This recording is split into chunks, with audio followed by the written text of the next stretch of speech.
is a place where you're allowed to be yourself, where it doesn't matter what you do, the rest of the world can't hurt you.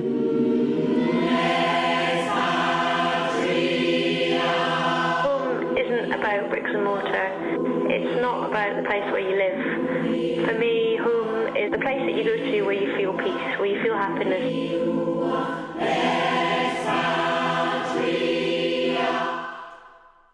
So we're at Dreamland today for the third rehearsal of Crossing Over, which is a new piece I've written as a response to the migration crisis and the way people sometimes view people as the other when they've really experienced quite dire circumstances and don't have a home. And in order that I didn't portray an overly political viewpoint on this, because I do believe quite strongly and naively that borders are a construct, I am focused on this issue through asking people what home meant to them. So the piece explores views on expatriates versus migrants, and also there are interspersed sound samples from members of the public all over the UK answering the question, what does home mean to you?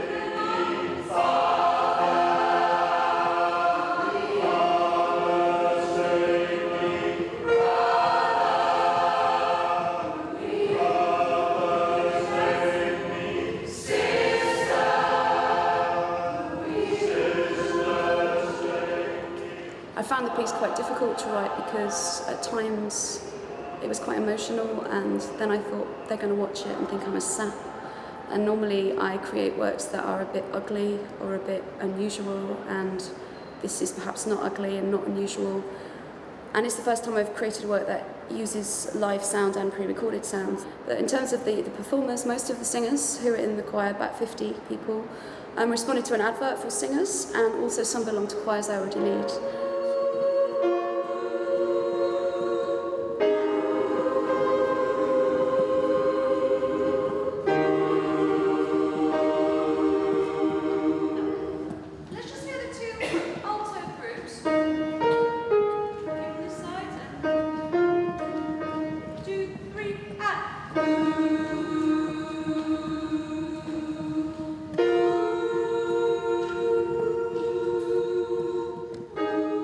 And originally, when I wrote the work, I wanted it to be performed completely in darkness, because I feel that when we experience visual art, we don't hear it, we look at it, and I think that it can provide more of an immersive experience if there's no visual stimulus. Visual stimulus can be quite judgmental, and I just wanted people to hear the work before they saw who was performing it.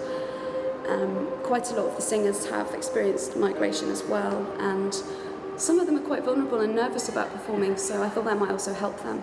But on the day itself, with there being expensive art in the gallery, we can't just turn the lights off, so everyone in the audience is going to wear an eye mask, hopefully. I've just bought 100. Just do one more.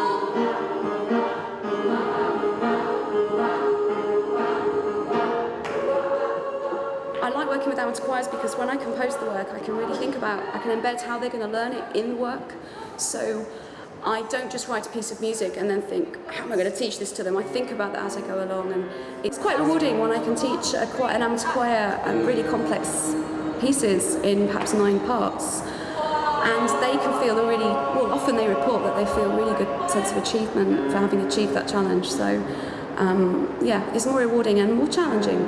Even though I've tried to not be too political, it is quite political. And at the first rehearsal, a few people left, and I don't know if that was why. But on the whole, they've responded really well. So the singers are practicing, they've got CDs, they're coming every week, they're singing and working really hard for quite a long time. And they seem to be quite passionate about it.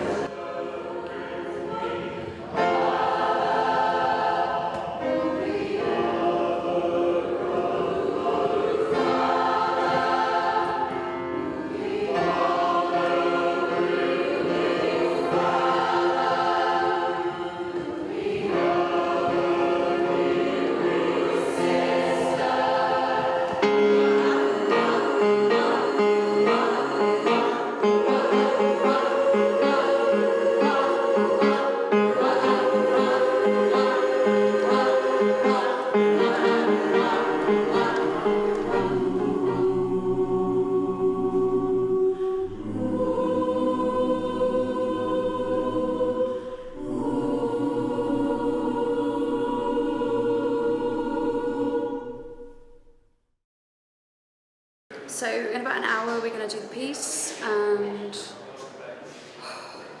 I'm quite scared. We just had a run through and it went okay, so fingers crossed. Yeah, I'm happy with it. I'm happy with it. There's been a few issues which aren't negative things, but they've impacted me in a stressful way. So I asked members of the public to submit clips saying, answering the question, what does home mean to you? And I thought I'd get about 30 and I got 303. So that was quite stressful, editing all of that together into a manageable amount of time. But it's added a lot to the piece. The choir have come through, they've really learnt it. We had a bit of a shaky rehearsal yesterday. They kind of forgot it and then they remembered it again. But yeah, I'm pretty pleased with it and I'm looking forward to hearing it and how it all goes. So I think personally for me it's a lot about the sea and living and working so close to this vast expanse, and the idea of people travelling across it is mad, and I think there's not enough people talking about the crisis at the moment. So I think it's quite a brave piece.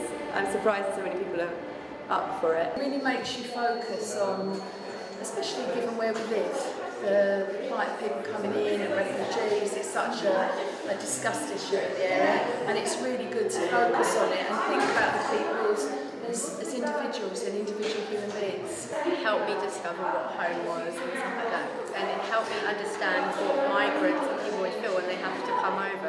Anything that sort of raises the profile of people who are, refugees, and I think is good. My grandfather was a refugee. Singing it makes me think about what it must have been like for them. My grandparents came from Europe and went to the States in steerage to escape famine and death and persecution. And then my parents and I came to England for a better life. So homeland and immigration, it's a key theme in my family. On the surface, you're excited about singing the piece of music, new music, but then you think about yourself and what home means to you and how important it is to you. I love it. It's one of the most uplifting things we've ever done in my life. So this is a choir that have been put together specifically to perform this work, which is about migration. It features 60 singers and 303 recordings of people from all over the UK and Europe answering the question, what does home mean to you?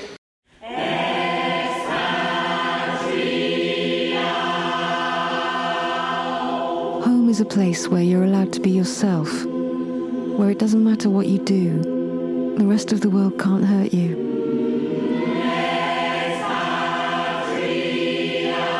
Home isn't about bricks and mortar. It's not about...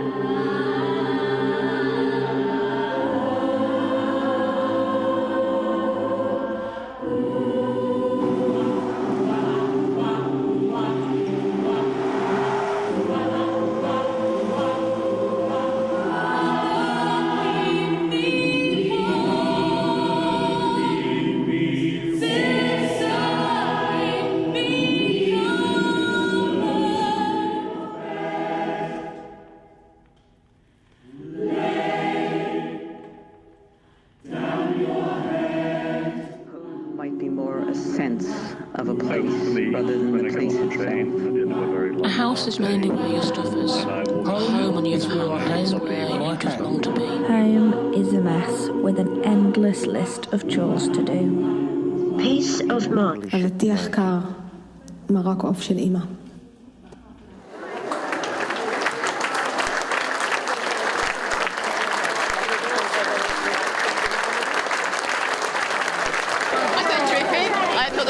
Fantastic. I thought that was beautiful. Yeah. I really enjoyed it. I love the touch at the end where they all take out their mobile phones. It was great phenomenon. I really, just took myself away. It's really good, yeah. And just such a lovely thing, such a lovely evening for it as well with the sunset there. Yeah, super. Well, it makes you think about what's going on, but I don't know, it was a bit different to what I was expecting. Making us wear the masks, although it was quite scary when you pull your mask down, it was a fantastic thing to really listen. I thought it was amazing. It's just very moving, really powerful.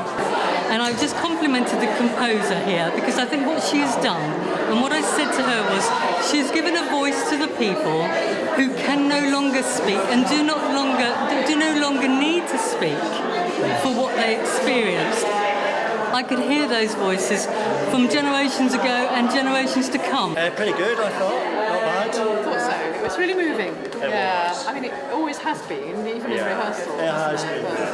I think it went really well.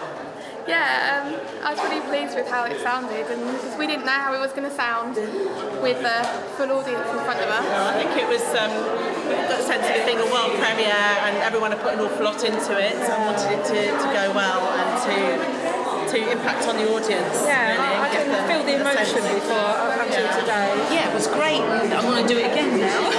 It'd be nice to do it a second time. Yeah, really would. It went really well.